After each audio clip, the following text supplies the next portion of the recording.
आज या व्याख्यानमालेसाठी उपस्थित असणारे सर्व मान्यवर, ज्यांनी आत्ता आपले विचार व्यक्त केले असे प्रशांत भाऊ, व्यासपीठावर उपस्थित असणारे आदरणीय गटणे साहेब, ज्यांनी मला या कार्यक्रमासाठी निमंत्रित केलं ते आदरणीय वसंतजी लोढा साहेब आणि उपस्थित सर्व मान्यवर. खरं तर आज आपण एका वेगळ्या व्याख्यानासाठी इथं आलेला होता, परंतु सकाळी वसंतजींचा फोन आला आणि त्यांनी मला सांगितलं की एक रिकामी जागा आपल्याला भरायची आहे. ही रिकामी जागा भरायला आपण याल का? मी त्यांना दुसरा प्रश्न विचारला की विषय काय आहे, आणि ते म्हटले की पुरोगामी आता प्रतिगामी होत आहेत असा विषय आहे. म्हटलं एवढी अवघड जागा भरायची कशी? मग त्यांनी सांगितलं की जीवन सुंदर आहे या विषयावरती आपण बोलतात तर तोच विषय आपण मांडावा. मी विचार करत होतो की हा अवघड जागा इतक्या हलक्या फुलक्या विषयानं भरून निघेल का? पण जसा जसा मी विचार करत गेलो तसं तसं मला कळून चुकलं की हल्ली पुरोगामी आणि प्रतिगामी असणं सुद्धा हलकं फुलकं होऊन गेलंय. हल्लीची आवक जावक पाहता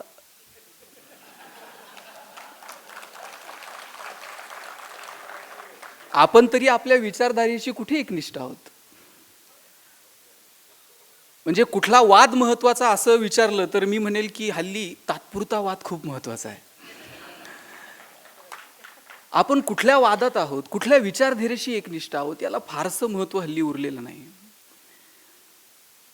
भौतिक प्रगतीच्या या सगळ्या कोलाहात प्रबोधनाचा आवाज क्षीण होत असताना अशा प्रकारची व्याख्यानमाला चालवणं, त्याला असे वेगवेगळे विषय ठेवणं हे खूप धाडसाचं काम आहे.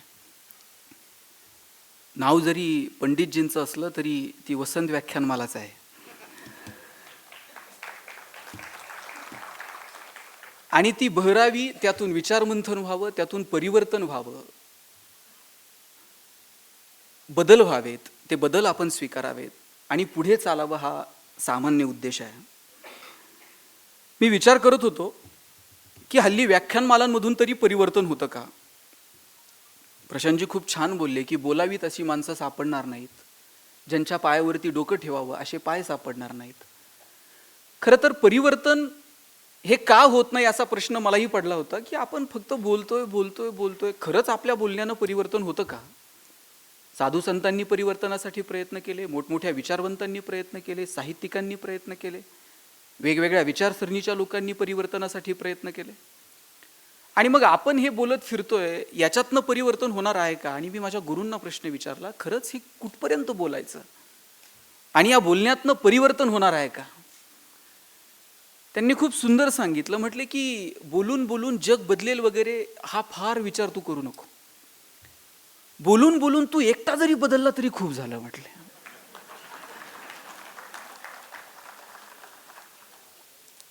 आणि मग मी विचार करायला लागलो की खरंच आपण तरी बोलून बोलून बदलतोय का?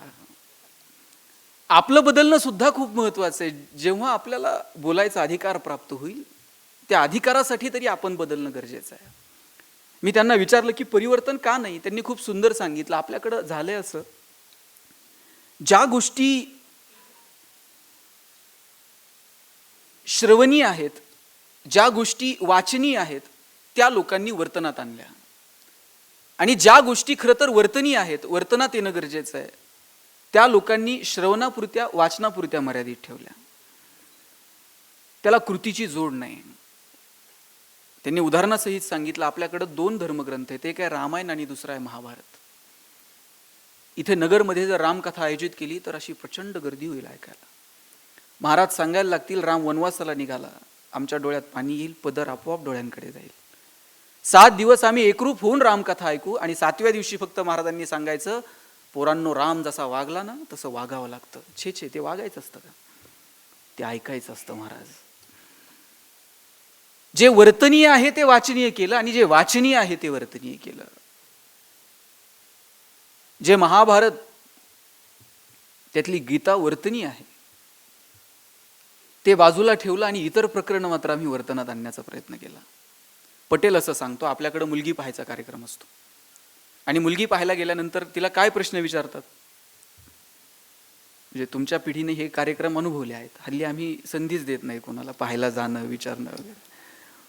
ठरलेले प्रश्न असतात. नाव काय, गाव काय, स्वयंपाक येतो का, अजून जन्मतारीख काय, मामा कुठले, आत्या कुठली, आणि फार फार तर जरा थोडीशी आध्यात्मिक पार्श्वभूमी असणारे आईवडील असतील तर ते विचारतात, बाई तुला अध्यात्मातलं कळतं का? आणि मुलीला सांगून ठेवलेलं असतं, काही विचारलं तर हो म्हणायचं, नंतर बघू आपण काय असतं. तिला विचारलं, बाई तुला अध्यात्मातलं कळतं का? मुलगी म्हटली, काय कळत नाही ते विचारा. म्हटली कळतं तर एखादी सुंदर रामायणातली कथा सांग. मुलगी म्हटली 2 सांगते, एक काय? आता या जमान्यामध्ये अध्यात्मातलं कळतं असं सांगणारी मुलगी भेटणं म्हणजे किती कौतुक आहे मला सांगा. हल्ली सगळ्या महिला संध्याकाळी 7 ते रात्री 10 पर्यंत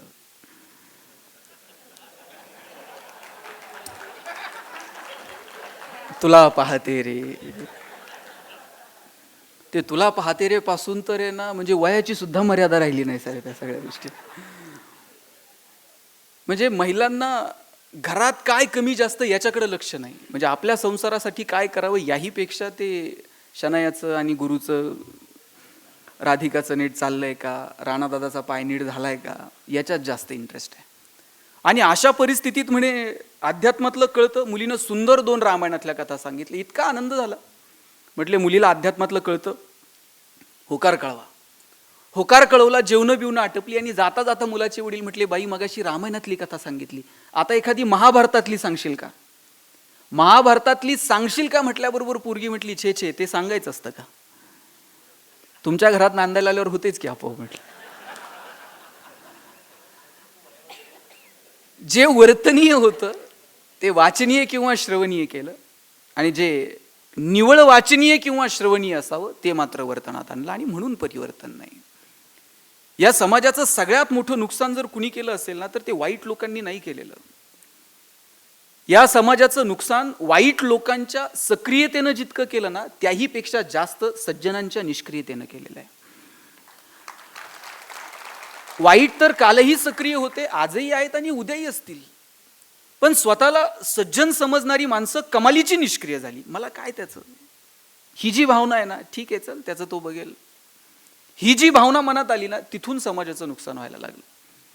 म्हणून स्वतःला सज्जन समजणारी माणसं थोडीफार सक्रिय होतील का? आणि येणाऱ्या पिढीनं अशा कामांमध्ये सक्रिय व्हावं असे आदर्श आपण येणाऱ्या पिढीसमोर निर्माण करणार आहोत का? प्रशांत भाऊ, आपण फार धाडसानं म्हटलात की आपण आपल्या वाडवडिलांचे, आज्या पंजांचे वाढदिवस, अमृत महोत्सव साजरे करावेत. अभिमानानं आपण येणाऱ्या पिढीला आपला इतिहास सांगावा. हे आतापर्यंत ठीक होतं, तुम्ही सांगू शकाल आमच्या वडिलांनी हे केलं, आमच्या आजोबांनी हे केलं. आता आमच्या पुढे खरं तर ही समस्या आहे की आम्ही असा कोणता आदर्श निर्माण करणार आहोत की आमच्या नातवानं सांगावं की आमच्या आज्यानं असं कर्तृत्व केलं. थोडंसं आत्मपरीक्षण केल्यानंतर कळेल की आपल्या नातवानं काय सांगायचं, माझ्या आज्यानं काय केलं. माझा आजा असला डेंजर होता, पंक्तीत बसला का 50 लाडू खायचा. माझे आजोबा असले डेंजर होते, राग आला का आजीला तांबे फेकून मारायचे. आम्ही सांगणार काय आहोत? आमच्या आजोबांनी असं समाजहितासाठी नेमकं काय केलं की ज्यांचं स्मरण आम्ही ठेवावं? खरं तर हा प्रश्न आहे की आम्ही आमच्या नातवांसमोर नेमका कुठला आदर्श ठेवणार आहोत? आम्ही काय सांगायचं? काश्मीरच्या स्वातंत्र्य लढ्यात आम्ही व्हॉट्सअपवर सैनिक होतो, आम्ही अशी फेसबुकची भिंत लढवली, अशा कमेंट्स, अशा काय ती चिरफाड. आम्ही काय सांगणार काय आहोत येणाऱ्या पिढीला? आम्ही कुठला आदर्श त्यांच्या समोर ठेवणार आहोत? मुळात हाच प्रश्न आहे की आदर्श आम्ही काय, आणि आदर्श हे बोलण्यातून नाहीच, ते वागण्यातूनच निर्माण होणार आहेत. बोलून जर आदर्श निर्माण होत असते तर मग सगळ्यांनी घरात गेल्याबरोबर भाषणं सुरू केली असती पोरांसमोर. पण बोलण्यातनं आदर्श निर्माण होत नाहीत. आदर्श निर्माण होतात तुमच्या कर्तृत्वातनं, तुमच्या वागण्यातून. पोराला सांगायचं व्यसन करू नये, अशी घरात सुविचाराची पाटी लिहून ठेवायची, व्यसन करू नये. आणि घरी गेल्यावर बापच पोराला सांगते, जा जरा चुलीव सिगरेट पेटू ना. ते पोरग आपल्या पुढचे असं येते बापाकडे जसं ऑलिम्पिकची ज्योत घेऊन आले. बाप कानातनं धूर काढतो, नाकातनं धूर काढतो, हे सगळ्या गावात सांगतं जादूगार बाप आहे, कानातनं धूर काढतो. तुम्ही काय पेरायचं ठरवलंय? कुठल्या प्रकारचा आदर्श येणाऱ्या पिढीसमोर निर्माण करायचं ठरवलंय? मला वाटतं हे प्रश्नचिन्ह आहे. तुम्ही कुठल्या वादात आहात? तुम्ही कुठल्या गटाचे समर्थक आहात? तुम्ही पुरोगामी आहात? तुम्ही प्रतिगामी आहात? हे सगळं आपण आपल्या पातळीवरती चाचपडून पाहावं. आणि महात्मा गांधी तर म्हणायचे की तुम्ही कुठल्या आदर्श पुरुषाशी त्याच्या तत्वांशी स्वतःशी जुळवणूक करून चालताय ना, याहीपेक्षा तुम्ही तुमच्या कामाचं अप्रायझल स्वतः करावं. आणि तुम्ही तुमच्या कामाचं अप्रायझल करत असताना एकच क्रायटेरिया आहे, तुम्ही जे काम करत आहात ते शेवटच्या माणसाचे अश्रू पुसतं का? समाजातल्या शेवटच्या माणसाला, तळागाळातल्या माणसाला तुम्ही करणारं काम उपयोगी पडतं का? मला वाटतं हा क्रायटेरिया आहे आपलंही जगणं सुंदर व्हावं आणि इतरांचंही जगणं सुंदर व्हावं. इतरांचं जगणं सुंदर व्हावं याच्यासाठी आमच्याकडे काय? इतरांचं सोडावं, स्वतःचं जगणं सुंदर व्हावं याच्यासाठी आम्ही काही वेगळे प्रयत्न करतो का? मी ज्यावेळेस या विषयावरती बोलायला सुरुवात केली, मी वडिलांना विचारलं की काय जगणं कधी सुंदर होईल? महागडी गाडी घेतली म्हणजे जगणं सुंदर होईल, 2-5 कोटीचा फ्लॅट घेतला म्हणजे जगणं सुंदर होईल, महागड्या ब्युटी पार्लरमध्ये जाऊन आम्ही बसलोत, महागडी विभूषणं आम्ही खरेदी करायला शिकलोत म्हणजे जगणं सुंदर होईल? ते 2 दिवस काहीच बोलले नाही आणि तिसऱ्या दिवशी म्हटले तुला सुंदर जगण्याचा एक फॉर्म्युला सांगतो. म्हटलं काय? म्हटलं एक यादी कर की आतापर्यंत तुला कोणत्या कोणत्या माणसांनी मदत केली आयुष्यात. म्हटलं सोपं आहे. मी लिहायला घेतली यादी. मी ज्यावेळेस केडगाववरून न्यूयॉर्क्सला कॉलेजला यायला लागलो, मला एक मित्र डबल सीट घेऊन यायचा. मी त्याचं नाव पहिल्यांदा यादीत टाकलं. 11वीची फी भरायला पैसे नव्हते, मित्राच्या एका वडिलांनी दिले होते, मी त्याचं यादीत नाव लिहिलं. पुण्यात MBAला गेलो, एका घरात राहायचो पेंगेस्ट म्हणून, तिथलं नाव लिहिलं.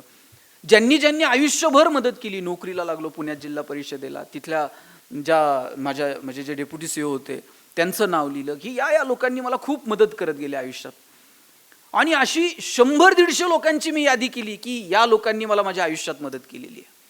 वडिलांनी अशी पाठीवर थाप मारली आणि म्हटले मला हेवा वाटतो तुझा की तुला ती माणसं आठवतात ज्यांनी तुला आत्तापर्यंत मदत केली. मला म्हटले आता एक आणखी काम कर की आत्तापर्यंत तू किती लोकांना मदत केली ती जरा यादी कर. मग मी ती पण यादी करायला सुरुवात केली की मी माझ्या मित्राला अमुक अमुक गोष्टीत मदत केली, ती इकडे हे केलं ते केलं. अशी 5-7 लोकांची यादी मी वडिलांच्या समोर मांडली. या 7 लोकांना मी आत्तापर्यंत मदत केली आहे. त्याने बाळा सुखी जीवनाचं आणि आनंदी जीवनाचं एकच रहस्य सांगतो, दुसरी यादी पहिल्या यादीपेक्षा ज्या दिवशी मोठी होईल ना त्याच्यापेक्षा दुसरा कोणताही फॉर्म्युला नाही. मग तुम्ही कुठल्याही विचारधारेचे असा स्वतःला विचारून पहा की आपलं जगणं समाजहिताचं आहे का? आपलं जगणं वेगवेगळ्या घटना चाचपडत असताना विज्ञानवादाच्या कुठल्याही कसोटीला घासून पुसून आपण त्या जगण्याची चिकित्सा करतो का? आपण हे सगळं चाचपडून पाहत असताना किंवा कुठलंही राजकीय मत ठरवत असताना उच्च नैतिकतेचा स्वीकार करतो का? ही काही मतं आपण आपल्या आपल्या सुचोटीवरती चाखून पाहूयात. आणि ज्यावेळेस वाटेल की नाही शेवटच्या माणसाचं अश्रू पुसण्यासाठी, शेवटच्या माणसाचं जगणं सुंदर होण्यासाठी माझं जगणं हे हिताचं आहे, त्या दिवशी समजावं की जगणं सुंदर आहे. दुर्दैवानं झालंय काय माहितीये का की समाजाला पुढे घेऊन जाण्यासाठी किंवा कुणालाही मदत करण्यासाठी फार वेगळं काही करावं लागत नाही. आपलं जगणं मुळात प्रवाही असावं, ते असं थांबणारं नसावं. जिथे थांबणं येतं ना तिथे संचय येतो, मग तिथे साचले पण येतं. 2 समुद्र आहेत, एक मृत समुद्र आहे आणि एक जिवंत समुद्र आहे. त्या मृत समुद्रात कुठल्या वनस्पती नाहीत, कुठले मासे नाहीत, कुठलेही त्या पाण्यात राहणारे कुठलेही प्राणी नाहीत. आणि त्याच्या शेजारी जो जिवंत समुद्र आहे तिथं सगळ्या वनस्पती आहेत, सगळे वेगवेगळ्या प्रकारचे मासे आहेत. आणि या दोनही समुद्रांना जो प्रवाह आहे, जो सोर्स आहे पाण्याचा, तो जॉर्डन नदीचा आहे. एकाच नदीचा सोर्स असताना सुद्धा एक समुद्र मृत आहे आणि दुसरा जिवंत आहे, असं का? त्यातलं टेक्निकल रिझन मला माहित नाही, पण बऱ्याच जाणकारांचं म्हणणं असं आहे की जॉर्डन नदी जिवंत समुद्रात प्रवाही आहे आणि मृत समुद्रात थांबते, साचते. तिथे साचले पण आलं तिथे जिवंत असणं उरत नाही. जिथं घेणं आहे आणि देणं आहे तिथे मजा आहे. जिथे नुसतंच घेणं आहे तिथेही मजा नाही आणि जिथे नुसतंच देणं आहे तिथे फार काळ मजा नाही. म्हणून घेणं आणि देणं इतकं प्रवाही असायला हवं. ते विंदांची खूप सुंदर कविता आहे, देणाऱ्यानं देत जावं, घेणाऱ्यानं घेत जावं आणि घेता घेता एक दिवस ते हात घ्यायचे म्हणजे तोडून घ्यायचे का? तर ती देण्याची वृत्ती आत्मसात करावी. हिरव्या पिवळ्या डोंगरांकडून हिरवी पिवळी शाल घ्यावी, सह्याद्रीच्या कड्याकडून छातीसाठी ढाल घ्यावी, वेड्या पिशा ढगांकडून वेडेपिसे आकार घ्यावेत, मातीमधल्या प्रश्नासाठी पृथ्वीकडून हुंकार घ्यावेत, उसळलेल्या दर्याकडून पिसळलेली आयाळ घ्यावी आणि शांत होणाऱ्या भीमेकडून तुकोबाची माळ घ्यावी. देणाऱ्यानं देत जावं, घेणाऱ्यानं घेत जावं आणि मग एक दिवस त्या देणाऱ्याचे हात घ्यावेत. ही देण्याची वृत्ती आम्ही आत्मसात केली आहे का? हे देणं आमच्यामध्ये आहे का? आणि द्यायला काय लागतं? एकतर पैसे लागतात, एकतर वेळ लागतो, एकतर कष्ट लागतात, किंवा ज्ञान लागतं. कुठलाही समाज पुढे घेऊन जायचा असेल, तुमच्याकडे पैसे आहेत तर पैसे द्या, तुमच्याकडे वेळ आहेत तर वेळ द्या, तुमच्याकडे ज्ञान आहेत तर ज्ञान द्या, तुमच्याकडे कष्ट करण्याची ताकद आहे तर कष्ट द्या. आणि हे काहीच नसेल तर किमान गप्प बसा. हे वरच्या 4 लोकांची अडचण नाहीये, हे 5वे आहेत ना ज्यांच्या काहीच नाही त्यांची अडचण आहे. यांना फार वळवळ आहे. आणि ही वळवळ करणारी माणसं चळवळ बिघडून टाकतात. म्हणून आपल्याकडे जे आहे ते एकतर देता आलं पाहिजे, नाही तर मग शांतपणे पाहता आलं पाहिजे. हे शांतपणे पाहणंही उरलं नाही आणि देण्याचीही दानत नाही, तिथे दुःख आहे. मग आनंद नेमका कशात आहे? ज्ञानोबांनी खूप सुंदर सांगितलंय. आपण नेवाशात ना आज साहेब, म्हणजे ज्ञानेश्वरी इतका सुंदर ग्रंथ आहे. खरं तर तो जगण्याची प्रेरणा देणारा आहे. आणि ते ज्ञानोबा सुखाविषयी आनंदाविषयी बोलताना सांगतात, किंबहुना सोय जीव आत्म याचेल आहे, तेथ जे होय तया नाम सुख. ज्ञानोबा सांगतात आत्म्याशी जे संबंधित आहे ना त्याला सुख म्हणावं. खरं तर ही तरुणांनी अभ्यासाचा ग्रंथ आहे ज्ञानेश्वरी. आपला असा समज आहे की 60-70 उलटल्यानंतर रिटायरमेंट नंतर निवांत वाचू. ज्ञानेश्वरी वगैरे वाचणं हे मुळात ज्ञानेश्वरी वैराग्याकडे घेऊन जात नाही, जीवन जगण्याची कला शिकवणारा ग्रंथ आहे. आणि तो तरुणांनी का वाचावा सांगितला एका तरुणानं. वयाच्या 16व्या वर्षी सांगणारा ग्रंथ 61व्या वर्षी का वाचावा?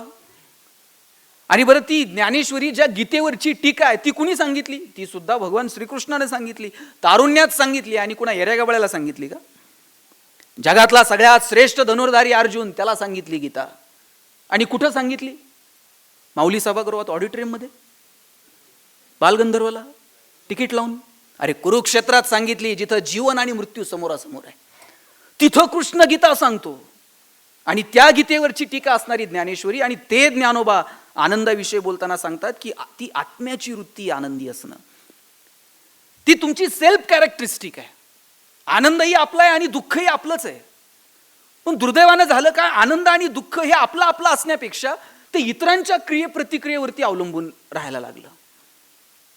ते इतरांच्या क्रियेप्रतिक्रियेवरती कसं अवलंबून असेल? मला साधं सांगा, इथं महिला आहेत, लाईट गेल्यानंतर पहिल्यांदा काय करतात? ते मेणबत्ती वगैरे नंतर, खरं सांगा शेजारच्याची आहे का नाही ते बघते आधी. आणि शेजारच्याची असली तर सगळ्या जगाचं दुःख आपल्या वाट्याला. आणि शेजारच्याची नसल्यावर किती बरं वाटते, सगळ्या गावाची गेली, जाऊ दे मोर देऊन. ते काय दुःख सुद्धा सार्वजनिक असलं पाहिजे. जग बुडालं तिथं आपलं काय?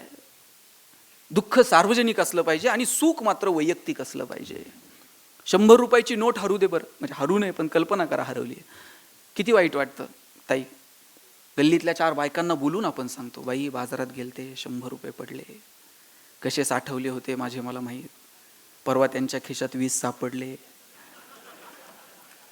असे करून करून 100 झालते, कुठं पडले कुणाच ठाऊक. बरं त्याच्या पुढचं बोलणं असं असते, ज्याला सापडले असतील त्याला पचायचेच नाहीत. किती दुःख. फक्त यातल्या 4 चौघींमधल्या एकीनं सांगितले पाहिजे, बाई तुझे 100 गेले, माझे परवा 500 पडले, इतकं बरं वाटतं ना. जाऊ दे मरू दे, आपले तर 100च गेले. ते दुःखातून दुःख वजा होतंय, आनंदातून आनंद वजा होतोय. आपला आनंदही आपलं नाही ना आपलं दुःखही आपलं नाही. किती फंटूस आयुष्य आपण जगतो. मला वाटतं इतरांच्या आनंदात आपल्याला आनंद वाटायला हवा, इतरांच्या दुःखात आपल्याला दुःख वाटायला हवं. आणि मुळात आपण माणसं आहोत, आपण एकमेकांपेक्षा वेगळे आहोत. परमेश्वरानं आपल्याला विचार करण्याचं सामर्थ्य दिलं, आपल्याला हसण्याची ताकद दिली, दुःखात सहभागी होण्याची क्षमता दिली. 4 कोटी वर्ष, मी परवा एक पुस्तक वाचत होतो, साने गुरुजींनी त्याचा अनुवाद केलाय, मानवजातीची कथा. 4 कोटी वर्ष लागली माकडापासून माणूस तयार व्हायला. लाखो वर्ष लागली त्याला ताठ चालायला, तो असा वाकत चालायचा. त्याच्यानंतर हजारो वर्षानंतर त्याला वेगवेगळ्या धातूंचा शोध लागला. लाखो वर्ष उलटल्यानंतर त्याला हातात दगड उचलून फेकता येतो हे कळायला त्याला कितीतरी हजारो वर्ष गेलेत. आणि ज्या दिवशी माणसाला कळालं ना फेकता येतंय, त्या दिवशीपासून ते फक्त फेकायचाच विचार करायला लागला. मग त्यानं दगड उचलले, दगडांचा धारी लावल्या, त्याची शस्त्र तयार केले, त्या शस्त्रांपर्यंत तो थांबला नाही. मग त्याची मजल बॉम्ब शोधण्यापर्यंत गेली, विमानं शोधण्यापर्यंत गेली, आणि त्यानं त्याचं सगळं ज्ञान स्वतःच्या सुरक्षिततेच्या नावाखाली संहाराकडे वाटचाल करायला सुरुवात केली. आणि ज्या दिवशी त्याला कळालं की आपण मारू शकतो, खरं तर आता तुम्ही मी ज्या परिस्थितीत जगत आहोत, या परिस्थितीत यायला माणसाला कोट्यावधी वर्ष लागली. आपण कोणाला तरी मारू शकतो, कोणाचा तरी संहार करू शकतो, हे जर कळालं नसतं आणि आपल्या हातातून काहीतरी फेकण्यापेक्षा काहीतरी निर्माण करावं याच्याकडे जर माणसाची नजर गेली असती, तर काही शेकडो वर्षात आपण या परिस्थितीपर्यंत येऊन पोहोचलो असतो. पण काहीतरी फेकण्यापेक्षा आणि कोणाला तरी मारण्यापेक्षा काहीतरी निर्माण करावं हे कळायला माणसाला खूप वर्ष गेली. इथपर्यंत आपण सहजासहजी आलेलो नाही आहोत. कितीतरी पिढ्यानं पिढ्या खर्ची झाल्या आणि मग तुम्ही मी या अवस्थेपर्यंत आलेलो आहोत. आता इथून पुढचं आयुष्य किमान माणूस म्हणून, प्रत्येक माणसाला माणूस म्हणून जगता यावं, याच्यासाठी आपल्या प्रत्येकाला 2 पावलं उचलता येतील का? आपलं जगणं समृद्ध करता करता इतरांचं जगणं समृद्ध करता येईल का? याच्यासाठी काही प्रयत्न करता येतील का? आणि ज्या वेळेस ही देण्याची वृत्ती येते, तिथे इतरांचं आणि स्वतःचं जगणं समृद्ध होऊन जातं. तुम्ही डॉक्टर विठ्ठल लहाने नाव ऐकलं असेल. प्लॅस्टिक सर्जन आहेत आणि रोज 4 सर्जरी मोफत करतात. प्रशांत भाऊंनी मगाशी शिक्षणाचा उल्लेख केला आणि ते बोलले की शिक्षणातनं माणूस हा फक्त शिक्षित झाला, पण तो सुशिक्षित होऊ शकला नाही. महात्मा फुले म्हणायचे की शिक्षण हे 4 टप्प्यातनं जातं. पहिल्यांदा तो अशिक्षितपणाचा टप्पा ओलांडून शिक्षित होतो, नंतर सुशिक्षित होतो, नंतर सुसंस्कृत होतो आणि मग सृजनशील होतो. आम्ही फक्त अशिक्षितपणाचा टप्पा ओलांडून शिक्षित होऊ शकलो, पण सुशिक्षित, सुसंस्कृत, सृजनशील झालो का? संवेदनशील झालो का? आणि तसं जर असतं तर हजारो लाखो अभियंत्यांतून काही समाज अभियंते निर्माण झाले असते. इंजिनियरला कळतं पालिकेचं काम कसं करायचं, कोणत्या रस्त्याचं काम कसं करायचं. इंजिनियर, सिव्हिल इंजिनियरला कळतं कोणत्या चौकात किती रुपयानं प्लॉट घ्यायचा, किती स्क्वेअर फीट बांधकाम करायचं, किती TDR लोड करायचा, किती रुपयानं विकायचं. पण गावात काम करणाऱ्या एखाद्या सिव्हिल इंजिनियरला वाटतं का की ग्रामपंचायतच्या रस्त्याचं काम चालू असताना 2 मिनिट मी रस्त्यावर थांबावं, तिथल्या ग्रामसेवकाला विचारावं जरा इस्टिमेट दाखव, मला पण थोडंफार कळतं. त्याला ते गाव, त्याचा तो रस्ता त्याचा वाटतच नाही. डॉक्टर झाल्यानंतर मला कळतं की कोणत्या चौकात हॉस्पिटल टाकलं म्हणजे चालेल, प्रति बेड मी किती रुपये खर्च करायला हवा, कोणत्या बँकेचं कर्ज घ्यायला हवं, कर्ज परत जावं याच्यासाठी काय स्ट्रॅटेजीज करायला हव्यात. गरज नसताना पेशंटला ऍडमिट करतंय, गरज नसताना सलाईन लावतंय. नॉर्मल डिलिव्हरी असेल तर मी नगरच्या डॉक्टरांविषयी बोलत नाही, मला परत पुण्याला जायचं, नाही तर परत इथंच तुम्ही ऍडमिट कराल. म्हणजे या एज्युकेशन सिस्टीम मधनं डॉक्टर तयार झाले, पण समाजाची नाडी कळेल असे मोजके डॉक्टर पाहायला मिळाले. अभियंते तयार झाले, पण समाज अभियंते किती? आणि मग हे शिक्षण व्यवस्थेचं अपयश नाही का? आमच्या पोरांना प्रश्न पडत नाहीत का? आमच्या पोरांमध्ये राष्ट्रप्रेम, समाजहित या संकल्पना फक्त मार्कांपुरत्याच मर्यादित आहेत का? मूल्य शिक्षणासारखा विषय फक्त मार्कांसाठीच मर्यादित आहे का? पर्यावरणासारखा विषय हा फक्त प्रोजेक्ट पुरताच मर्यादित आहे का?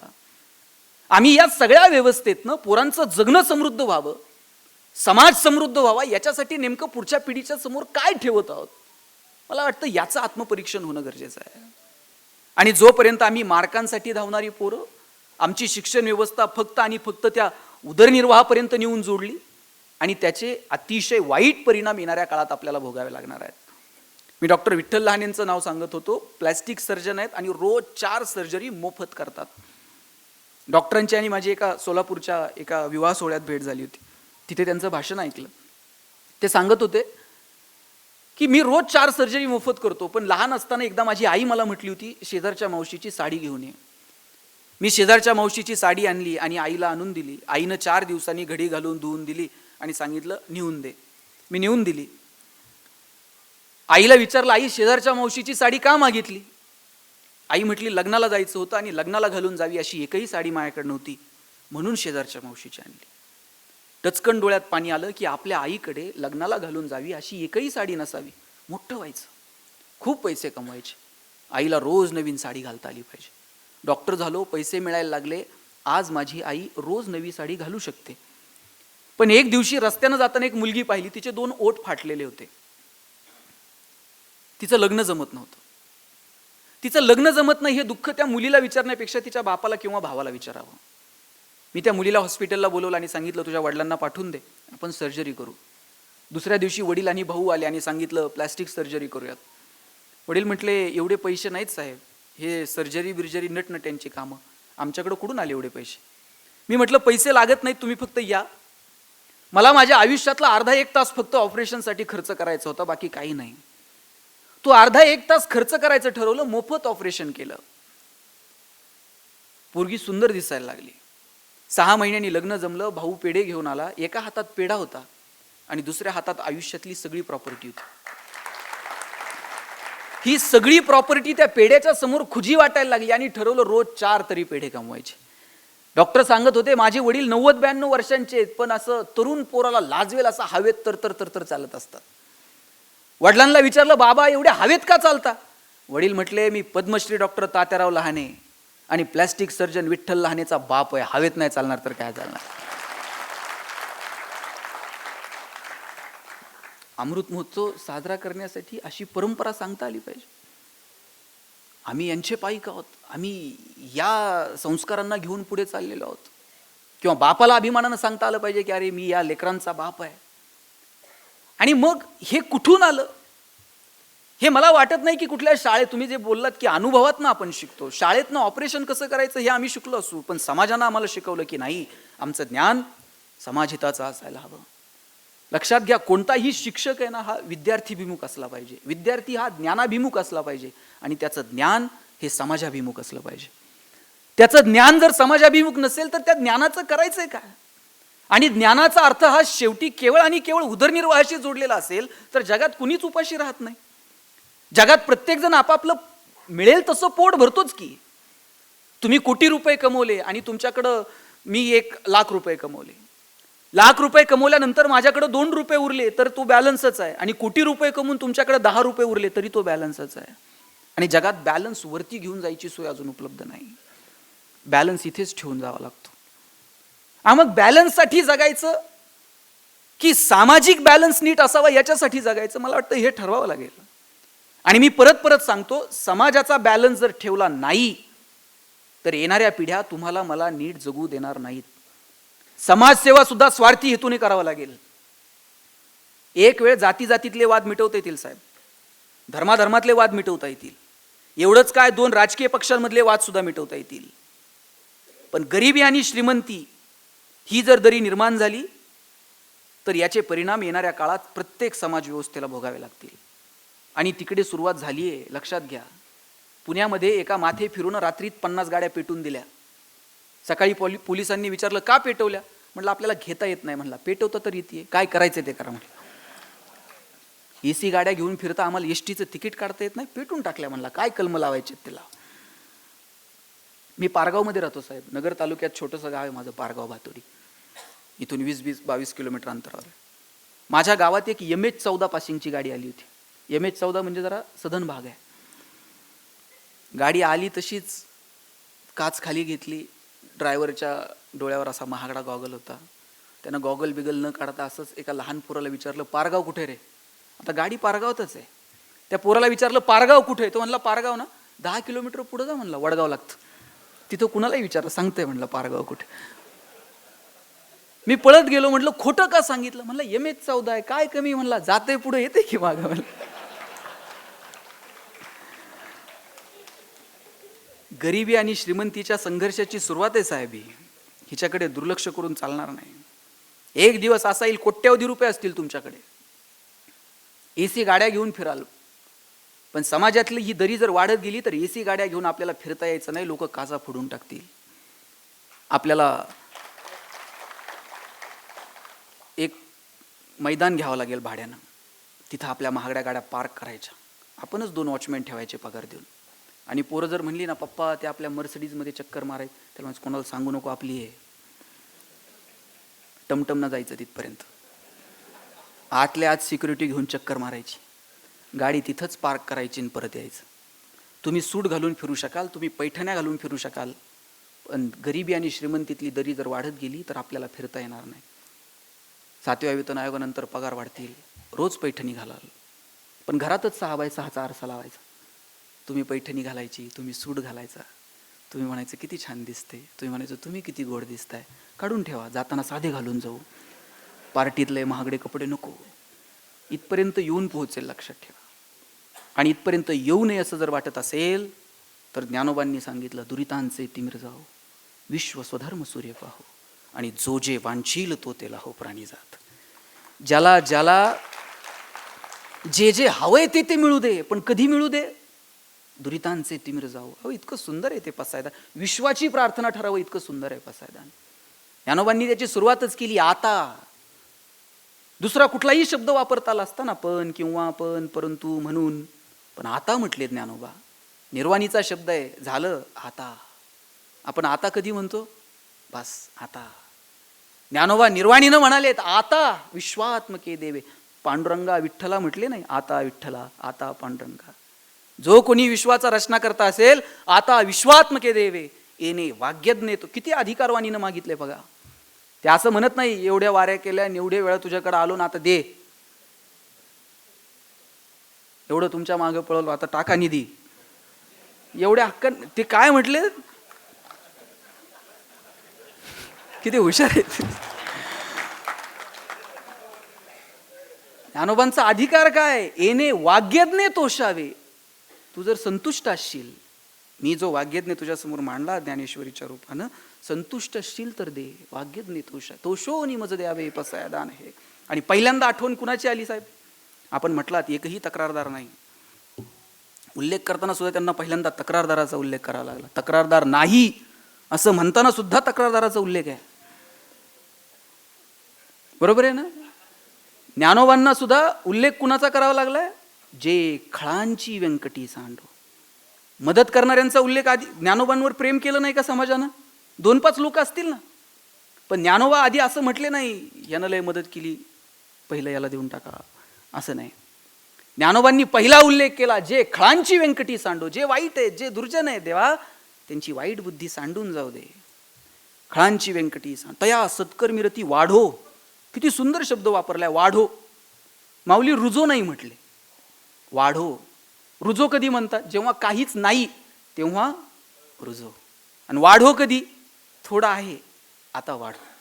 वाईटातल्या वाईट माणसामध्ये सुद्धा थोडी तरी सत्कर्माची वृत्ती आहे, आणि म्हणून ज्ञानोबा म्हणतात वाढो. काय सुंदर आहे ते पसायदान. आणि मग जो जे वांछील तो ते लाहो. ज्याला ज्याला जे जे हवंय ते ते मिळू दे. आनंद अपेक्षित आहे ना, मिळू दे, पण कधी मिळू दे? दुरितांचे तिमिर जाओ. देवा अगोदर पाप अंधकार दूर होऊ दे. आणि हे पाप आणि अंधकार दूर करण्याची ताकद तुमच्या व्यवस्थेत आहे का? तुमच्या शिक्षण व्यवस्थेत आहे का? तुमच्या संस्कारांमध्ये आहे का? तुमच्या मूल्यांमध्ये आहे का? मला वाटतं हे स्वतःला विचारावं. आमची सगळी शिक्षण व्यवस्था जर आम्हाला मार्कांच्या पाठीमागं धावायला लावणार असेल, साहेब गुणवंत विद्यार्थ्यांचे सत्कार होतात हल्ली. 1000 विद्यार्थ्यांचे सत्कार. प्रत्येक पक्ष वेगवेगळे सत्कार करतो. ते महिनाभर पोरं फक्त कधी बाण, कधी कमळ, कधी घड्याळ, कधी पण असलं घेऊन फिरत असतात. ते सर्टिफिकेटवर असतेच की कोपऱ्यात. आणि ते इतके तेच गुणवंतांचे सत्कार आहेत ना. आणि त्यात मी एका सत्काराला गेलो होतो, तिथं असे 90च्या पुढच्या 3 रांगा होत्या. 80 ते 90 मध्ये 10-20 रांगा होत्या. आणि 60-70 वाल्यांच्या 50 रांगा होत्या. आता ज्यांना 90 पेक्षा जास्त आहेत ना, ते अशा आयटीत बसले होते राजू शेठ, एकदम खुश. आपण 90च्या पुढे आहोत. 80 ते 90 मधले एकदम टेन्शनमध्ये होते. म्हणजे त्यांच्या विचाराची अवस्था नेमकी युती होईल का, इकडे जाऊ का, अशी जी दोलायमान अवस्था आहे ना, नेमकं इकडं, अशा अवस्थेत ते 80 ते 90 मधले होते. आणि मागे जे 60-70 वाल्या 50 रांगा होत्या ना साहेब, ते 90 वाल्यांपेक्षाही खुश होते. त्यांना व्हायचे ते होऊ दे, आता काहीच आपल्या हातात होते. अजून महिनाभर तर काही कळत नाही. ते शेवटची जी रांग होती ते खुश होते. 80 ते 90 मधले टेन्शन मध्ये आणि 90च्या पोटचे खुश. आता 80 ते 90 मधले जे पालक होते त्यांना म्हटलं तुम्ही काय एवढे नाराज आहात? ते म्हणले पोरानं पार मथुरा पाण्यात घातली. म्हटलं काय केलं? म्हणजे त्याला महिनाभर आधी सांगत होतो जरा जास्त अभ्यास कर, जास्त अभ्यास कर. आता 90च्या रांगेत बसलं असतं की नाही. म्हटलं केलं काय? म्हटलं काय करणार, मार्क नाही पडले हो नीट. म्हटलं किती काय? म्हणजे काय सांगायसारखे सुद्धा नाही. म्हटलं काय तर आकडा असेल. म्हटले ते 89 पॉईंट समथिंग काहीतरी आहेत त्याला. आता त्या मुलाला 89% मार्क पडले याचा आनंद पालकांना नाही, पण 90 मिळू शकले नाही त्याचं मात्र दुःख आहे. मग मी दोघा नवरा बायकोला विचारलं, तुम्हाला 10वीत किती होते मुळे साहेब? आश्चर्य असे, दोघा नवरा बायकोंच्या मार्काची बेरीज केली तरी 90 होत नव्हती.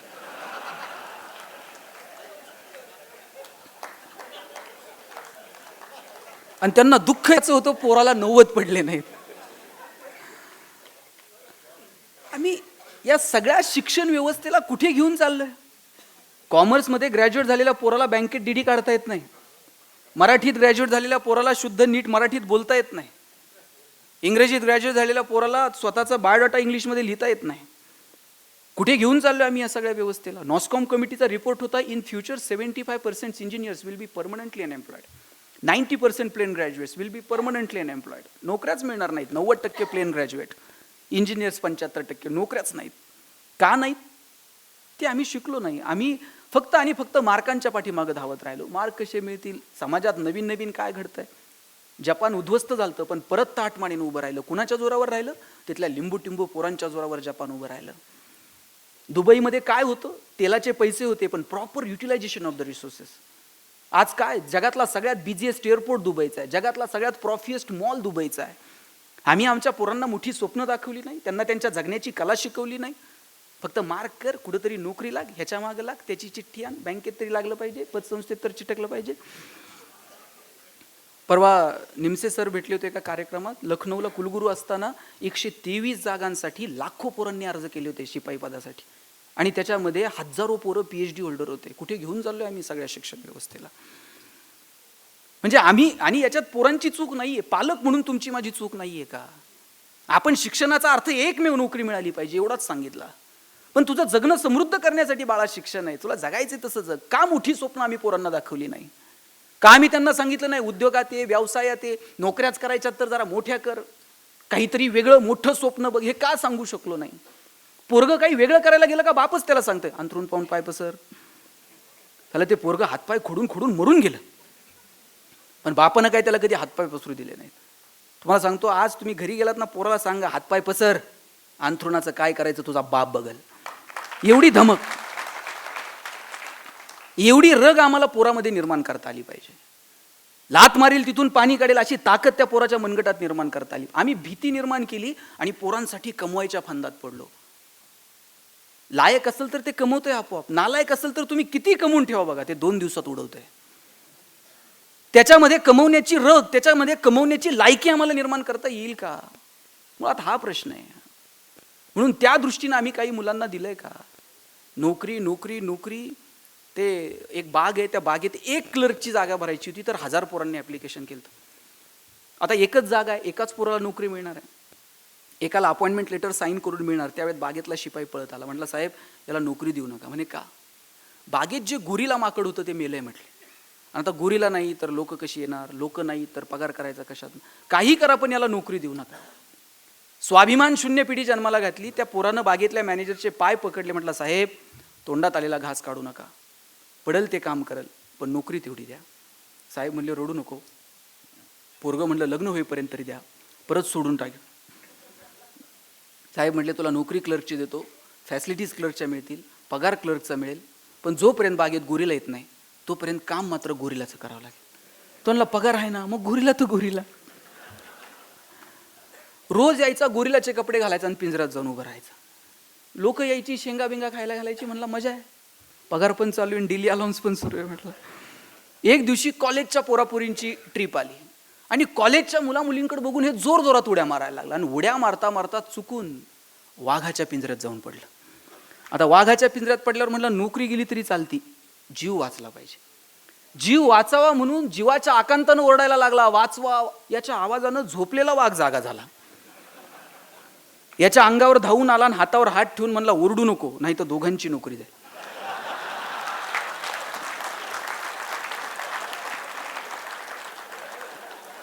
नंतर कळलं गोरिलाच्या भूमिकेत BSc झालेलं होतं आणि वाघाच्या भूमिकेत MSc झालेलं होतं.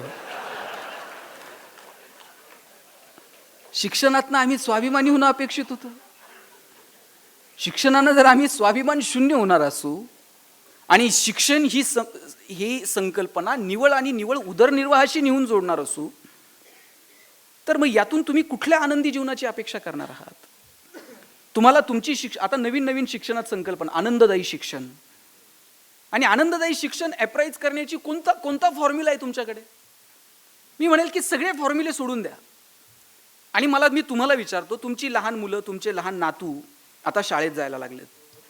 न्यायला गाडी येते, सोडवायला गाडी येते, ते टाय बी बांधून शूज बीज घालून पोरगं तयार असतं. भारत हा असा एकमेव देश असेल कदाचित की ज्या देशामध्ये मातृभाषेपेक्षा इतर भाषांमध्ये शिक्षण देण्यावरती अधिक भर दिला जातो. जगातली सगळी प्रगतशील राष्ट्र स्वतःच्या भाषेत शिकवतात. इतर भाषा अंगीकारू नका या मताचा मी निश्चित नाही. इंग्रजी जगाची भाषा आहे, स्वीकारली पाहिजे, शिकली पाहिजे. पण जे कन्सेप्ट तुमच्या मातृभाषेत क्लिअर होतात ते इतर भाषेत होतीलच असं नाही. आणि म्हणून किमान वय वर्ष 0 ते 4, वय वर्ष 0 ते 8 हा जो आकलनाचा कालावधी, याच्यामध्ये आपण कुठल्या भाषेत मुलांशी बोलतो? ज्या वेळेस ती गाडी शाळेत न्यायला येते मुलांना, त्यावेळेस मुलांचे चेहरे कसे असतात? एकदम थकलेलं असतं ते. आई थांब ना, अजून झोप झालेली नाहीये. ते बळच त्या पोराला डबा बिबा भरून ते गाडीत पाठवलं जातं. शाळेत जाताना मुलं अशी तोंड बारीक करून जातात. आणि शाळेत ज्यावेळेस शेवटची घंटा पडते त्यावेळेस मुलांचे चेहरे कसे असतात? म्हणजे कैदी बाहेर पडावेत असे पोरं तुटून बाहेर पडतात. हे आनंददायी शिक्षण आहे का? ज्या दिवशी पोरं अशी आनंदानं शाळेत जातील आणि तोंड बारीक करून घरी येतील ना, त्या दिवशी ते आनंददायी शिक्षण. याच्यापेक्षा दुसरा कोणता फॉर्म्युला आहे असं मला वाटत नाही. म्हणून मुलांना मुळातच शिक्षण आनंदानं असावं, ते आनंद देणारं असावं. आमच्याकडं सगळ्या फॉर्मॅलिटी, इतक्या फॉर्मॅलिटी ना, कमालीच्या फॉर्मॅलिटी आहेत शिक्षणामध्ये. म्हणजे शाळांमध्ये लॅबोरेटरीज नाहीत, लायब्ररी नाहीत. गावामध्ये 4-4 कोटीची मंदिर आहेत साहेब. तिथे इतक्या चांगल्या पद्धतीनं समाज मंदिर उभं राहू शकेल, ज्ञान मंदिर उभं राहू शकेल. मागच्या महिन्यात आपण एक संकल्पना राबवली, मंदिरात वेगवेगळ्या विषयांवरती बोललं जावं, मुलांना खेळाकडे घेऊन जाण्यात यावं. पण शाळेमध्ये जी लॅबोरेटरी आहे तिथे ते पोरगं प्रयोग करायला गेलं की ते गुरुजीच सांगतंय लिटमस पेपर संपलाय तेवढाच वापर, चंचू पात्र फुटेल, ते दुसरं काही करू नको. आणि म्हणून आम्ही एक नवीन संकल्पना मांडली की गावात जे मंदिर आहे त्या मंदिरानं किमान एक वेगळी भूमिका, ज्ञान मंदिर नावाची संकल्पना मांडली. गावातल्या मंदिरातून मुलांना निसर्ग, समाज, अर्थकारण या वेगवेगळ्या विषयांवरती त्यांच्याशी बोललं जाईल का? त्या विषयांवरती त्यांच्याशी संवाद साधला जाईल का? मला वाटतं या दृष्टीनं प्रयत्न होणं गरजेचं आहे. वर्षानुवर्षे तेच शिकवलं जातंय, त्याच गोष्टी, या गोष्टींच्या पलीकडे जाता येईल का? तीच वाक्य आहेत, कर्ता कर्म क्रियापद एकत्र केलं का वाक्य तयार होतं. पोरांनो लिहा, शरद जेवण कर, कमल पाणी आण, हे असलंच आहे. याच्यात आम्ही कधी बदलणार आहोत? जोपर्यंत आम्ही हे बदलत नाहीत आणि येणाऱ्या पिढीची पावलं ओळखून मुलांपर्यंत काही पोहोचवत नाहीत, तोपर्यंत आम्ही वेगळ्या संकल्पना मुलांसमोर मांडू शकत नाहीत. आणि म्हणून आनंदानं जगायचं असेल आणि आनंद द्यायचा असेल, आनंद घ्यायचा असेल आणि मुळात जीवन आनंदी असावं असं जर वाटत असेल तर आपल्या जगण्याच्या संकल्पना आपल्याला ठरवाव्या लागतील. अमेरिका प्रगतशील राष्ट्र आहे, दुसरीकडे भूतान आहे. भूताननं साहेब समाधानाचा निर्देशांक जाहीर केला आणि सगळ्या जगानं डोळे विस्पारले. भूतान सांगत होतं आमच्याकडे चमचमीत रस्ते नाहीत, आमच्याकडे चकचकीत मॉल नाहीत, पण आम्ही समाधानी आहोत. एक दिवस असा येईल तुम्हाला तुमचा निर्देशांक समाधानाच्या पातळीवरती मोजावा लागेल.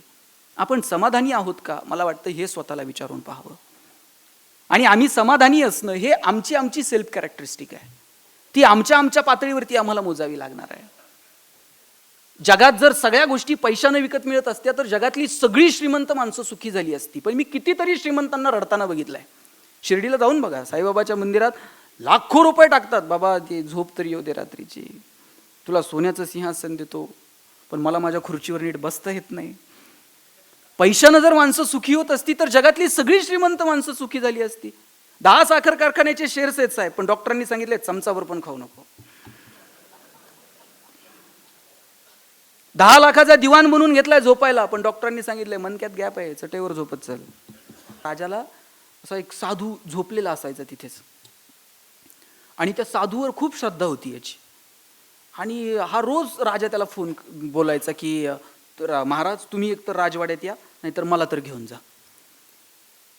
तर राजा साधू म्हणायचा, राजे तुम्ही तिथं बरे आहेत, मी इथं बरा आहे, तर मग तुम्हाला राजवाड्यात यायला काय हरकत आहे. ते गुरु एकच वाक्य म्हणायचा, तिथं काय निथं काय, काय फरक पडतो मला.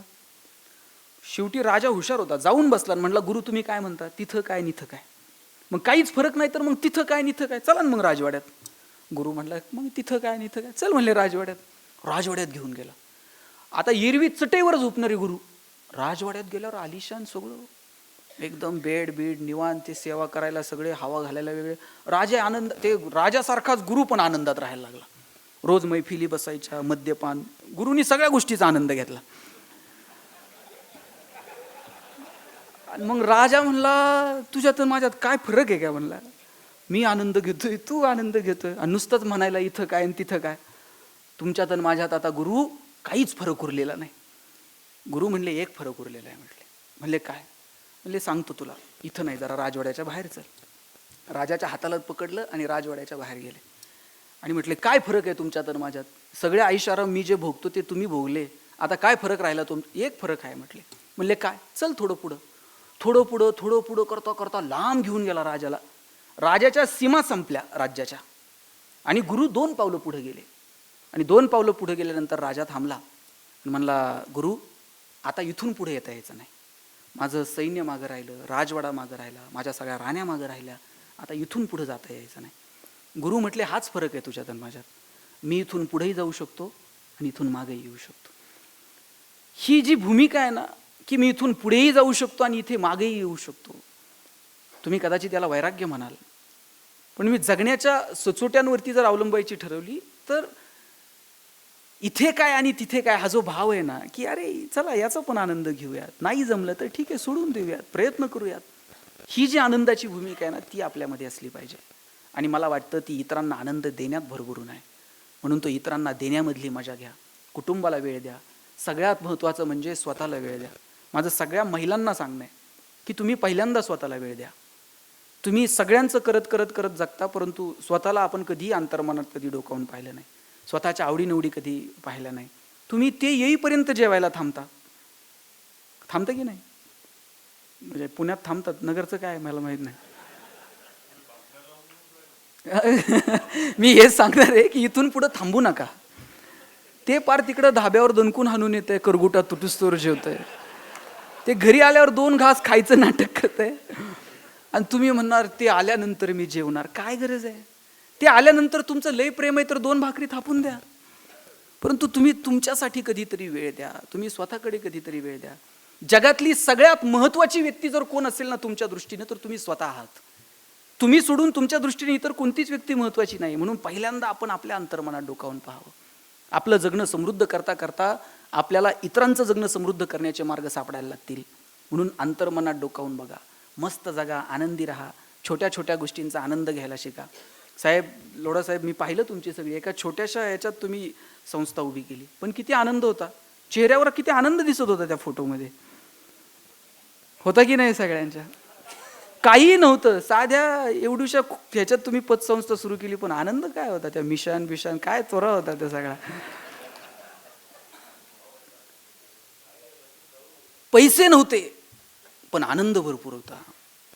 तुम्ही आठवून बघा, नवीन लग्न झालं, बायको म्हणली असेल जरा चांदबिबीच्या महालावर फिरायला घेऊन चला, तुम्ही कुणाची तरी गाडी घेतली असेल, कुणाकडनं 50 रुपये उसने घेऊन पेट्रोल टाकलं असेल, भिंगारजवळ गेल्यावर पेट्रोल संपलं असेल, तुम्ही गाडी वाकडी केली असेल, टाकीत फुकून किका मारून मारून पार घामाघूम झालेला असाल, बायकोनं असं बघितलं असेल, कुठून याची माझी गाठ पडली. पण याही परिस्थितीत बायकोनं नुसता खांद्यावर हात ठेवू द्याव, कित्येकांच्या गाड्या बिना पेट्रोलच्या महालापर्यंत गेल्या होत्या. साहेब, मजा होती, आनंद होता. हा, मनातलं आहे की नाही. पण आता तुम्ही बघा, AC गाड्यात नवरा बायको फिरतात, दोघंही व्हॉट्सॲपमध्ये असतात, वेळ मिळाला तर ती त्या खिडकीतनं बघते, हा ह्या खिडकीतनं बघ, आणि ड्रायव्हर दोघांकडे मधल्या आरशातनं बघत असते. हे नवरा बायको आहेत का. संवाद संपून गेला, माणसं एकमेकांशी बोलेनाशी झाली, प्रत्येकाच्या हातात मोबाईल आला, पण आमचं बोलणं सुधारलं नाही. रस्ते सिमेंट कॉन्क्रीटचे झाले साहेब गावागावातले, पण माणसाचं चालणं सुधारलं नाही. आजही संध्याकाळी 7 नंतर निम्म्यांना नीट चालता येत नाही साहेब रस्त्यानं. रस्ता सिमेंटचा होऊन उपयोगाचा नाही, चालणं सुधारलं पाहिजे. पैशाच्या जोरावर हजारो किलोमीटरचे चंद्र सूर्य ग्रह तारे दुर्बिणीच्या साह्यानं जवळ करून पाहिले, पण आयुष्यभर शेजारी राहणाऱ्या माणसाबरोबर प्रेमाचे संबंध मात्र निर्माण होऊ शकले नाही. आम्ही कशाच्या पद्धतीनं आमचं जगणं समृद्ध करणार आहोत, मला वाटतं ते ठरवण्याची वेळ आली आहे. म्हणून सांगतो, छोट्या छोट्या गोष्टींमधला आनंद घ्या. समृद्ध आयुष्याची तीच गुरु किल्ली आहे. जास्त वेळ घेत नाही, आपल्याला मध्ये मध्ये ब्रेकची सवय आहे. म्हणून जाताना इतकंच सांगेल, आपण विज्ञानाच्या जोरावरती अनेक गॅझेट तुमच्या माझ्या हातात आले, मोबाईल हातात आले. खरं तर ते खूप सुंदर माध्यम होतं. मध्यंतरी आपल्या कॉलेजवर आम्ही एका उपक्रमाची सुरुवात केली, मोबाईलकडून मैदानाकडे. साहेब, या मोबाईलच्या म्हणजे कोट्यावधी लोकांच्या हातात मोबाईल आहे आणि ते खूप चांगलं साधन आहे. खरं तर एका क्षणात तुम्ही जगापर्यंत जाऊ शकता. परंतु आज त्याचा इतका अतिवापर झाला आहे की मेंदूचा कॅन्सर होण्याची शक्यता 400% वाढली आहे. दिल्लीमध्ये एम्सनं हॉस्पिटल सुरू केलेत की मोबाईलपासून जी पोरं व्यसनाधीन झालीत ना, ती रस्त्यानं चालताना हातात मोबाईल नसला तरी अशीच चालतात. ती नेक्स्ट लेवल. एक पेशंट असं होतं, घरात पाहुणा आला का ते म्हणायचं नेक्स्ट लेवल. त्याला दुसरं सुचतच नव्हतं. रस्त्यानं जाताना मी बघतो, गाडी चालवताना लोक अशी मान, पुढची पिढी सुद्धा अशीच जन्माला येईल साहेब. तुम्ही 5वीच्या दिवशी फक्त मोबाईल टाकून द्यायचा, ते डायरेक्ट बोलायला सुरू करते. म्हणजे इतका अतिवापर. 2-2, 2.5 वर्षाच्या पोरांच्या हातात आपण मोबाईल, आणि बाप कौतुकानं सांगतो चौकात, मला कळत नाही ते त्याला कळतंय, बरोबर व्हॉट्सॲप काढते. 10-10, 11-11 वर्षाच्या पोरांच्या हातात मोबाईल आहेत. मी शिवाजीनगरला बसमध्ये बसलो, मला कात्रजला उतरायचं होतं. शिवाजीनगर ते कात्रज 40-45 मिनिटांचा प्रवास आहे. माझ्या शेजारी साहेब 9वीतली 10वीतली मुलगी बसलेली असेल. 45 मिनिट कंटिन्यू मोबाईलमध्ये खेळत होती. उतरताना मी तिला विचारलं, श्वास घ्यायला या PMTत जागा नाही, तू मोबाईलवर एवढं काय महत्वाचं होतं? ती म्हटली, काही नाही रे, आता घरी जायचंय ना, इनबॉक्स डिलीट करत होते. म्हटली, दिवसभर आलेले मेसेजेस डिलीट करते. मुलींना कळायला लागलं, घरात जात असताना दिवसभर आलेले मेसेजेस डिलीट करायचे असतात. मग डिलीट करण्यासारखं दिवसभर स्वीकारायचं का? कारण काय स्वीकारावं आणि काय स्वीकारू नये हे सांगणारी माध्यमं साहेब घरात उरली नाहीत. कॉलेजला गेलेल्या पोराच्या मोबाईलला अचानक पासवर्ड आला. एरवी त्याचा मोबाईल कुठेही पडलेला असायचा, आता 24 तास हातात असतो. बाथरूममध्ये जातानाही दिदीला वाटतं हातात मोबाईल घेऊन जावा. आईवडिलांना कळू नये आता मुलींसोबत बोलायची वेळ आली आहे म्हणून. पण काय बोलावं आणि काय बोलू नये हे सांगणारी माध्यम उरली नाहीत. मला वाटतं की जग आपल्या वागण्याविषयी काय ठरवायचं ते ठरवेल, आपण आपल्या वागण्याविषयी प्रामाणिक असावं. आपल्याला जे पटतंय का, आपल्याला ते रुचतंय का, हे जग तर तुमच्या सगळ्या गोष्टींची शहानिशा करून तुम्हाला वेड्यात काढणार आहे. परंतु तुम्हाला तुमचं वागणं आणि बोलणं पटतं का? तुम्ही जे करत आहात त्याच्याशी तुम्ही सात्विकपणे प्रामाणिक आहात का? मला वाटतं हे शोधावं आणि छोट्या गोष्टींचा आनंद घ्यावा. जाताना इतकंच सांगतो, मी नेहमी सांगतो माझ्या भाषणात की छोट्या छोट्या गोष्टींचा आनंद घ्यायला शिका. आयुष्य परत कधीच मिळणार नाही आहे. एक पुस्तक लिहिलं होतं मी, सुख नावाचं. त्याच्यात एक पहिलं वाक्य लिहिलं होतं, पहिल्याच पानावरती, no once more, no retake for any moment, so keep smiling. आयुष्याच्या चित्रपटाला रिटेक नाही, आयुष्याच्या गाण्याला वन्स मोर नाही. तुम्हाला वाटलं माझं भाषण पुढं ढकलता येणार नाही, घरी गेल्यानंतर वाटलं परत ऐकावं, परत ऐकता येणार नाही. आयुष्याचा कोणताही क्षण पुढे ढकलता येत नाही आणि आयुष्याचा कोणताही क्षण रिव्हर्स करून बघता येत नाही. म्हणून जे जे क्षण आयुष्यात आलेत ना, तेच फक्त आपले आहेत. ते अमिताभ बच्चनचा एक कार्यक्रम आहे, कौन बनेगा करोडपती.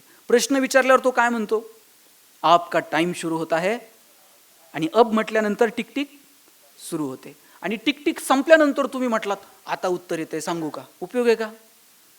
ज्या दिवशी जन्माला आलात ना त्या दिवशी टिकटिक सुरू झाली, कधी बंद होईल माहीत नाही.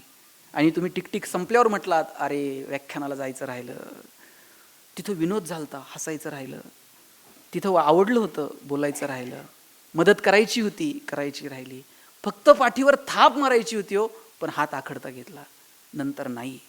श्वास थांबला की सगळं संपून जातं. 14 वित्त आयोगातून शेड तयार करून ठेवलेत, पांढऱ्या कापडावाल्यांनी कापड तयार करून ठेवलेत, मडकेवाल्यांनी मडके थापून ठेवलेत, बांबूवाल्यांनी बांबू साळून ठेवलेत, सगळं तयार आहे. रडणारे सुद्धा तयार आहेत साहेब.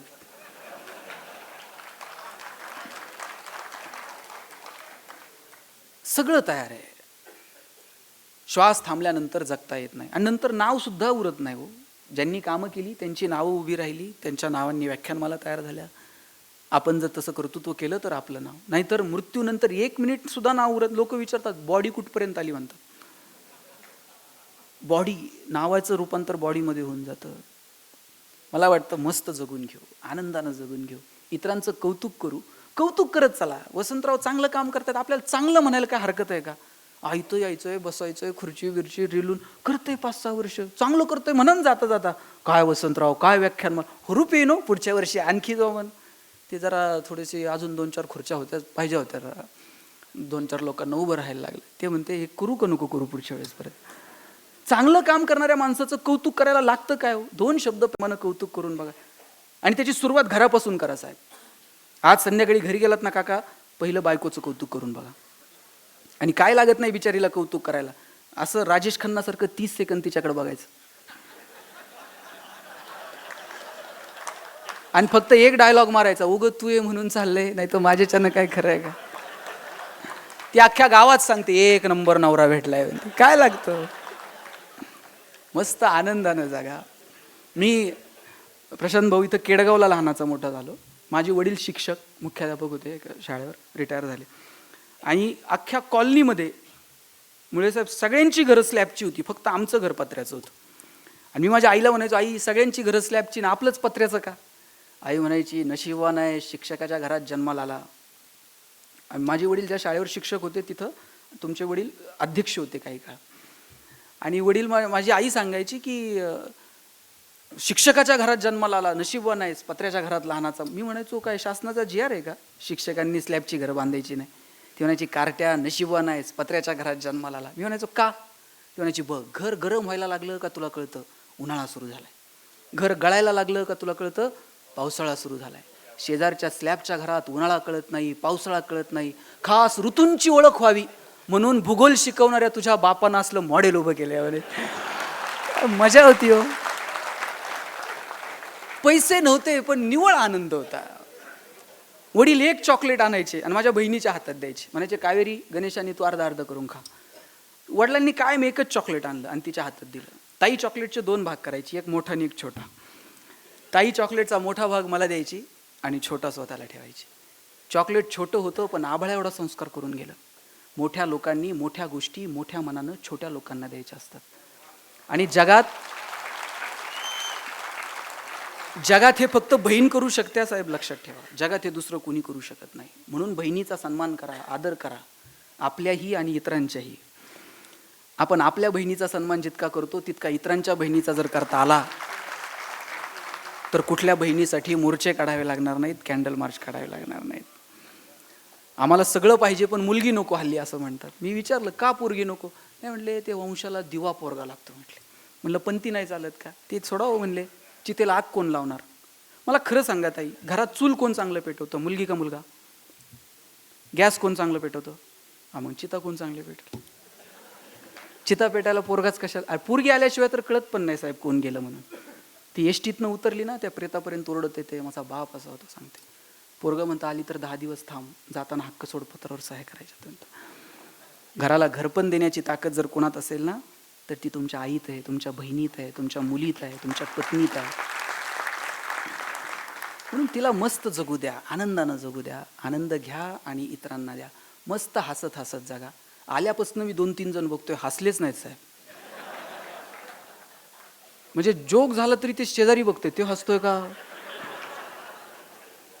काही जणांना घरी गेल्यावर हसायला अरे विनोद झाला होता ते. काय लागतं? आणि माणसालाच हसता येतं, जनावरांना येतं का? शिनकूर करायला गोठ्यात गेलाय आणि एखाद्या म्हशीनं छान स्माईल दिली, प्लीज वेलकम इन गोठा विथ स्माईल. गाढवाला कधी हसताना बघितलंय का साहेब? ज्या दिवशी गाढव हसायला सुरुवात करेल ना त्या दिवशी समजायचं गाढवाचा प्रवास आता मानवत्वाकडे सुरू झाला. आणि ज्या दिवशी माणूस हसायचं बंद करेल ना, तुम्हा सगळ्यांना तुमच्या भावी आयुष्यासाठी खूप साऱ्या शुभेच्छा. No once more, no retake for any moment. So please please please dear friends keep smiling. Thank you. दोन्ही वक्ते उपस्थित राहणार आहेत. वेळेवर व्याख्यानमाला सुरू होणार आहे. वंदे मातरमसाठी जागेवर सर्वांनी उभं राहायचं आहे.